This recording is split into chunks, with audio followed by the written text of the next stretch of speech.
Hey, I'm Kifwen. You must want to get into digital art. That's why you clicked on this video. So without ado, here we go into 5 tips on how to start in digital art. Amongst beginner artists, especially with the digital artists, you tend to not see a large variation in line weight and size. Line weight is something that is picked up through the pressure sensitivity of a drawing tablet. This can lead to, without it, an illustration looking chunky or unfinished. Of course, there are always artists who will take great use of having no line variation, but for a beginner, this is a really good technique to learn. If you don't have a tablet that can detect pen pressure, or just a lack of a tablet in general, like you're drawing with a mouse or your finger, I have a super tip for you today. Actually, this really applies for everyone, but especially those without pressure sensitivity. After you finish the basics of your liner, draw some pointing light in the direction you want the light coming from. Take your pen where the shadows will be cast and thicken your liner, and where the light will be directly on your subject, make it thinner. You can take the eraser and do that. This technique is super common, used in mangas, but it's great for artists in general. As you can see in this panel and page from My Hero, where the shadows are at the darkest, the lines are far thicker than where the light is on Toga. Lines are also thicker where definition for an object or character is needed. This is something that artists can really utilize to take their art from looking flat to far more 3D in an illustrated work. In every digital art program, except I suppose for something like MS Paint, under layers you have the ability to toggle with blending modes. There are 2 that are important for beginners to learn: multiply and add glow, depending on the program. Except Clip Studio. Clip Studio has both for whatever reason. Multiply is commonly used for shadows, and as you can guess, add glow is used for lighting. How I and many others utilize multiply is by considering the lighting of the scene. What I mean by this is thinking about the time of day and where the illustration or the character is in place relative to the world. I'd recommend finding a reference image on Pinterest of this time and place. For example, in this image, I finished drawing a Froppy and Gravity. It is just before sunset as they are taking a selfie at a high angle, probably floating up in the air. Based off of the environment, I took a multiply layer and used a gradient mode to reflect the color of the sky and the clouds. This not only blends them into the environment, but allows for a closer look at where they could possibly be. From there, I took a purple color and blurred it out and placed it on a multiply layer for the shadows of my illustration. Essentially, you want to consider the colors of your shadows based off the environmental coloring considerations. Shadows tend to be across on the color scale from lighting.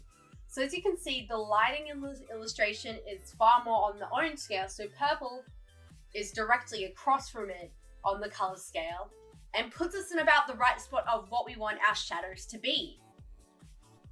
With multiply and add glow layers, remember to not keep them at full opacity unless you're going for some really intense lighting, otherwise it can look a little funny. I also tend to come out with Gaussian? I have no idea how to say it. I'm going to say Gaussian blur, as that blends it out, and I will duplicate my multiply layer, put one on a lower opacity, and then have one that is a higher opacity. One of them's blended, one of them isn't, and it just creates a really nice soft looking shadow. Now we have the tool that haunts all the beginner artists, the forsaken airbrush tool. It's almost spread as gospel that this tool shouldn't be used, and I call lies.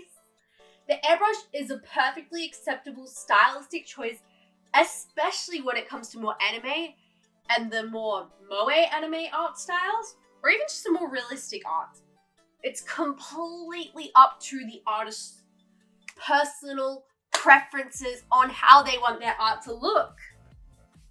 As a beginner, if you're completely set on just using the airbrush tool for, all your coloring, I'd recommend staying away from straight black and using multiply layers for the basic shadows, with the tips set in the last segment of the video. Of course, you can use black if you want to go for a more of a gothic, grungy, dirty art look, but this is just for as more generic art advice. The airbrush tool can also be used for putting down basic colors such as skin shading and hair colors. It's just careful consideration of how you want your drawing to look and making sure you take the time to make it look good rather than a rush job. That's usually where the scrutinization of the airbrush comes from, because it's just beginner artists trying to get out their artwork as quickly as they can without thinking about the light source and exactly how they're going to want the artwork to look, rather than taking careful time and consideration about it. Here I've placed 3 artworks that are very quintessentially early 2000s. Unfortunately, I actually don't know who the artists are, but you can clearly see they all make incredibly heavy use with the coloring of a generic airbrush tool in whatever program they're using. I'm gonna guess Paint Tool Sci. These feel like they were drawn in Paint Tool Sci or an early version of Photoshop. Anyway, you can see the use of the airbrush, and despite the airbrush being considered bad, these are clearly all lovely artworks. It's just about you as an artist taking consideration of how you want to color and how you want to use the tool best to your advantage, Next up is good old alpha lock and clipping mask. These are so important to learn in any digital art program because they allow you to have colored line art and not go outside of the lines. What I tend to do when I'm making my art is I'll get the magic wand tool, go around the outside, invert it, color that in, and then set it to alpha lock, or use clipping masks to add the other color layers in my artwork. You can see in the background there, I have the gray in the back, and then I'm going over with a clipping mask. But these are so good for beginner artists to learn because they just allow for a little bit cleaner art.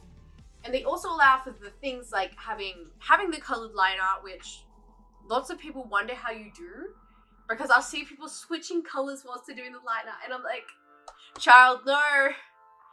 My kid, my baby, little baby artist. It's so much easier than that. So what I really want to just show and tell is that it is so easy to get things like colored line art, and also doing the things like the multiply I said before. Just use that clipping mask up above. Immediately, it's not going to go outside of the lines. Trust me on this one. You've got to play around with it yourself if you don't know, but it is so worth it. Okay, the final tip of this video, in my opinion, is the most important. Doesn't matter if you know all these great techniques for the program, you need to be patient. You can't just sit and hope and be like, I'm gonna make this amazing artwork because I have it in my head. Unfortunately, my dear sweet baby artist, that doesn't work. I have spent the last 16 years of my life drawing every day. So I've been drawing since I was 2 years old, which obviously I wasn't very good then, but I've been drawing every single day since then, and I'm still not somewhere where I'm completely happy with my art. I'm just trying to work on character illustration and backgrounds and colors, but you really just need to be patient. I see all of these beginner artists trying to whip out all of their artworks as quickly as they can. Whilst that is great for studies, if you want a nice, clean, finished looking artwork, unfortunately that just won't work out. Spend a few hours, do your sketch again and again, find references, take as much time as you can. As you can see with the video I have playing in the background and I'm holding now, oh my god, I took so long to do this. I did the sketch again and again, and I spent like 6 hours just trying to do the sketch itself, and then I got really mad at the colors. I just kept trying to do the colors and different coloring techniques because it was not working out for me, and eventually I settled on a different coloring style than what I wanted, but I got frustrated and I gave up, and I went somewhere far more in my comfort zone, and that's what you need to not do. You have to push yourself out of your comfort zone to get a drawing that you will be happy with. Take time, learn, and make sure you do your best on any artwork you can make. That's all I have for today. Thank you so much for watching this video. I've finally been monetized on YouTube, so I'm hoping I'll start being able to push out more content. If you have anything you really want me to make, you know, some type of content, some type of art advice, a show you want me to draw, let me know. I also have commissions open. I'll be making a video about that soon and how much they cost. Thank you and bye!